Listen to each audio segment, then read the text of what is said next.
Welcome, folks, to what might be the most important comedic showdown of the century. In this corner, weighing in with 6 decades of questionable puns and groan-worthy gags, it's me, Grandpa.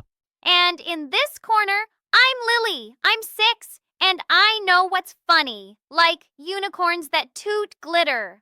Exactly, unicorns that toot glitter. That's my competition today. For years, I've been working on my comedic craft, delighting or maybe dismaying generations with jokes passed down from my own grandfather. These are the classics, the tried and true, the jokes that built this country.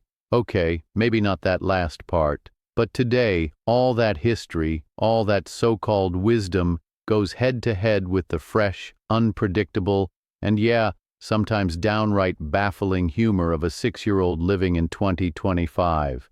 The big question is, can old humor, my humor, still win over a modern kid?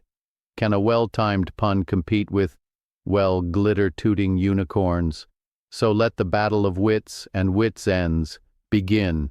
Now, Lily, you understand the grave importance of this contest, don't you? Yep, we tell jokes, and we see whose are the funniest. And if I win, you have to build me a glitter-toot unicorn fort. A glitter-toot, right. We'll negotiate the terms of victory later. Okay, for now, the rules are simple. I'll tell a joke, one of my vintage specials. Then you, my formidable opponent, will tell one of your contemporary zingers. We'll go back and forth. There's no official scoring system, no judges with paddles. The real prize here is, well, just figuring out if we can still make each other laugh, even if our jokes seem to come from different planets. Or, at least different decades. I'm feeling pretty confident, these jokes. They're timeless, like a sturdy old oak tree.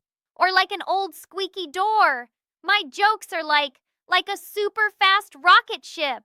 Zoom, funny. I told my friend a joke yesterday, and she laughed so hard, juice came out her nose. Well, that's certainly a benchmark for comedic success. Nasal juice expulsion, huh? I'll try to keep my expectations a little more contained. All right, challenger, are you ready to face the onslaught of classic comedy? Oldie moldy. Oh, it's on now. Ready, Grandpa. Bring on your oldie moldy jokes. All right, prepare yourself for a masterpiece. This one's an heirloom. Why did the Scarecrow win an award? Why? Did he scare the most crows? Was he really good at standing still? Did he have a cool hat? Because he was outstanding in his field. Get it? Outstanding in his field. Outstanding? Like he was standing out in the dirt? But awards are shiny. Why would a scarecrow want a shiny award? He just stands there. Is he lonely? Maybe the award is a friend? Well, it's a play on words, sweetheart. Outstanding can mean he's excellent, but also that he's literally standing out in the field. The lonely scarecrow wanting a friend is a very sweet thought, though. Perhaps my joke needs a more empathetic angle. My comedic genius is already being questioned here. I definitely didn't anticipate a psychoanalysis of the scarecrow's emotional state. This is tougher than I thought. Okay, my joke may have crash-landed in a field of existential scarecrow angst. Your turn, bright spark. Dazzle me with your modern mirth. Okay. This one is super funny. What do you call a dinosaur with no eyes? A dinosaur with no eyes? Is it Blindosaurus? Rex without specs? I'm trying to think like a 6-year-old here, which is surprisingly difficult. No, Grandpa, it's Do-you-think-osaurus. Get it? Do you think he saw us? Do-you-think-osaurus. Oh, that's clever. That's genuinely clever, Lilybean. It's silly, it's unexpected, and it actually makes perfect sense in a wonderfully absurd way. I was overthinking it with Latin prefixes. You just went for the pure, unadulterated pun. I have to admit, that one got me. That was a good one. A very good one. My vintage joke is feeling a bit dusty now. See? Rocket ship funny. Lily, your Do-you-think-osaurus joke reminds me. When I was your age, if we wanted to tell a joke, we actually had to, talk to someone, face to face, or, sure, maybe shout it across the playground. We didn't have Uh, what's that thing you're always showing me? Ticks? TikTok, Grandpa, and you can send joke videos to your friends, or you can watch cats playing the piano. It's way faster. Did you have cats playing pianos in the old days? No, sweetheart, the cats in my day mostly just chased mice. And our pianos, they were played by people, usually someone next door practicing scales very loudly. We didn't have videos on our phones because, well, our phones were stuck to the wall with a curly cord, and they only made phone calls. Can you imagine? A phone that's just a phone? Just for talking? No games? No funny faces? That sounds boring, Grandpa. How did you see funny things? Did you have to wait for the circus? Sometimes it felt like it. We had joke books from the library or comics in the newspaper, and we listened to comedy shows on the radio. You had to imagine the funny faces. It was a different world, but we still found ways to laugh, mostly at your great-uncle Barry trying to ride his bicycle downhill with no hands. That was a pretty regular source of amusement. And yeah, minor injuries. Did he ever fall into a bush? That would be funny. Multiple times, Lily, multiple times. The bush became his unofficial co-star. All right. Round 2. I need to recover from the Doyou-Thinkosaurus debacle. Let's try one that requires a bit more intellectual heavy lifting. What has an eye but cannot see? An eye but cannot see? A potato. Potatoes have eyes, but they can't see you peeling them or they'd run away. Or a needle. A needle has an eye, but it just pokes things. It doesn't watch TV. A needle. That's it. You got it. A needle has an eye but cannot see. Very good, Lily. My faith in the next generation's riddle-solving abilities is restored. Maybe these old jokes aren't entirely lost to the sands of time after all. I was half expecting you to say a cyclops with sunglasses or something like that. Needles are for sewing. Grandma taught me, but I wouldn't want a needle to see. That would be creepy. Imagine it just watching you. That's a fair point. A sentient, observational needle does sound like the stuff of nightmares. Let's stick to it being a simple part of a riddle. You're very quick, young lady. Okay, the needle has threaded its way to success. Your turn again, my comedic contender. Hit me with another one of your best. Kay, this is a classic. Knock knock. Who's there? Lettuce. Lettuce who? Lettuce in. It's cold out here. Ah, a knock-knock joke. The bedrock of childhood comedy. Let us in. That's a good one. Simple, effective, and it has that element of playful urgency. I remember telling that one to your grandma when we first met, though I think I might have bungled the punchline. She still married me, so it couldn't have been too bad. It's funny how some joke formats just endure, isn't it? Knock-knocks, they're like the cockroaches of comedy. They seem to survive everything. My friend taught me that one. We tell knock-knock jokes at snack time. Sometimes the teacher tells one, but hers are not as funny as ours. She said, knock knock. Who's there? Interrupting cow. Interrupting cow what? Moo! The interrupting cow. Yes, that's another Hall of Famer. It seems the classics of your generation and mine might have some common ancestors after all. You know, Lily, with my scarecrow joke, you asked why he'd want an award and if he was lonely. It made me think, why is that joke supposed to be funny?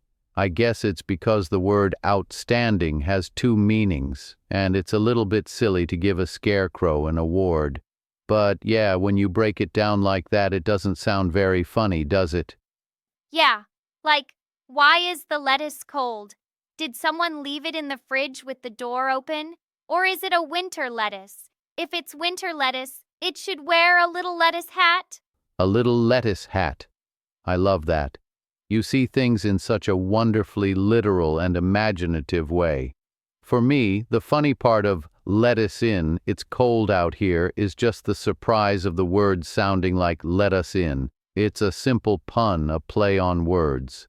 But you're right, the story behind it could be much more elaborate. Maybe the lettuce is on an adventure. And it needs to get inside before the grumpy garden gnome catches it. Why are your jokes about words, Grandpa? My jokes are about funny pictures in my head, like the dinosaur who can't see. I imagine him bumping into trees.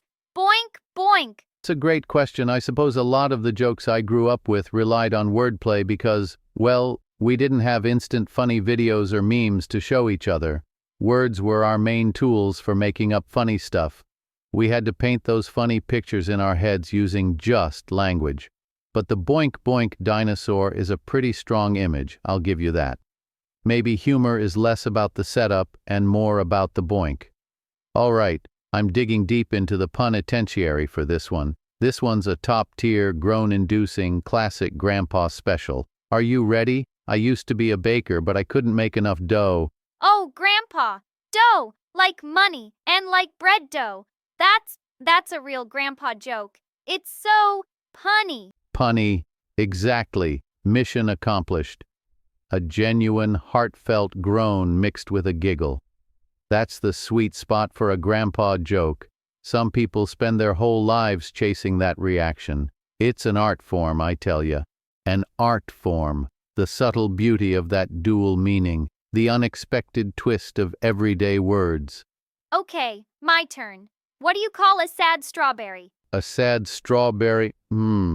Is it a blueberry? Nah, that's too obvious for your sharp wit. Is it having a meltdown? A jam session gone wrong, maybe? This is surprisingly tough. No, it's a blueberry. But because it's sad, so it's blue. A blueberry. Of course, it was the obvious one. But you delivered it with such confidence I second-guessed myself. You tricked me. It's simple, it's visual, it's fruity. And you know what? It made me smile. The directness is refreshing. My brain's over here trying to untangle complex linguistic puzzles, and you just hit me with a sad blue strawberry. There's a certain elegance to that, I've got to admit. Strawberries are yummy. Blueberries are yummy too. Sad strawberries need a hug. Indeed they do. Perhaps we should start a support group for emotionally distressed fruit. Grandpa, can I teach you a joke now? It's a new one. It's from a cartoon I like. Absolutely, Professor Lily. I am but a humble student at the feet of modern comedic genius. All right, lay it on me. Can this old dog actually learn a new joke? Okay, so there's this llama, right? And someone says, "Hey, llama, got any grapes?" And the llama says, "No, but I've got lemonade." And then he spits. Tooey. Lemonade instead of lemonade, and he spits. Okay, I see the appeal. It's got the pun, kind of like my jokes, but then it adds that layer of unexpected llama spit. The spitting is really key, isn't it? The visual of the llama spitting its special brand of nade. Yeah, and you have to make the tooey sound. Can you do it, Grandpa? Tooey. Tooey, how was that? Did I capture the essence of the llama nade? It was okay, Grandpa. Maybe the llama needs more practice, but you tried.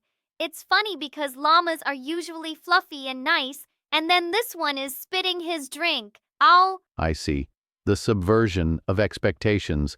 The fluffy, spitting llama. It's a complex tapestry of humor you're weaving there, Lily. I'm not sure I'm ready for primetime llama comedy, but I appreciate the lesson. It's good to know that even at my advanced age, I can still be baffled and amused by the next generation's sense of humor. My dough joke feels positively quaint next to that. Well, Lily, we've had scarecrows and dinosaurs, needles and lettuce, bakers and strawberries, and even spitting llamas. It's been quite the comedic journey.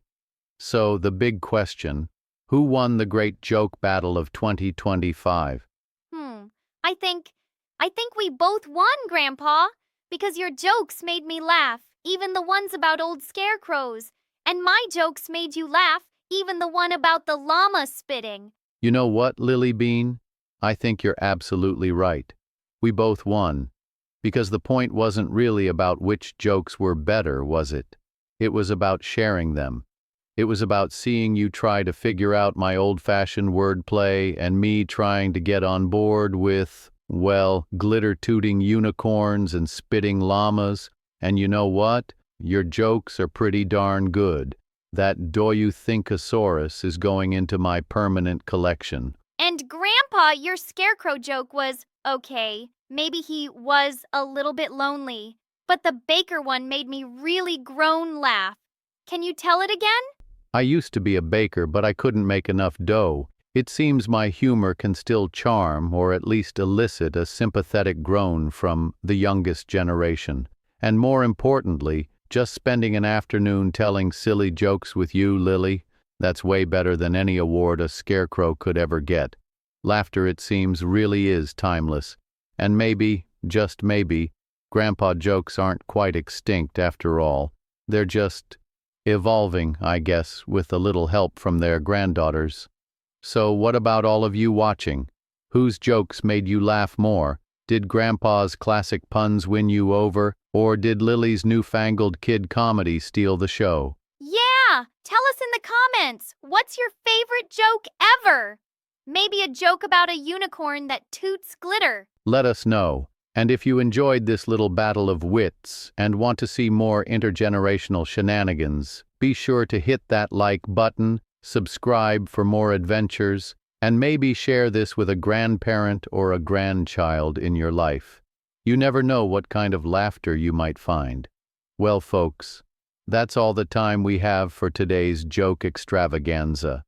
My brain's a little frazzled from trying to keep up with 6-year-old logic, but my heart is definitely full. Me too, Grandpa.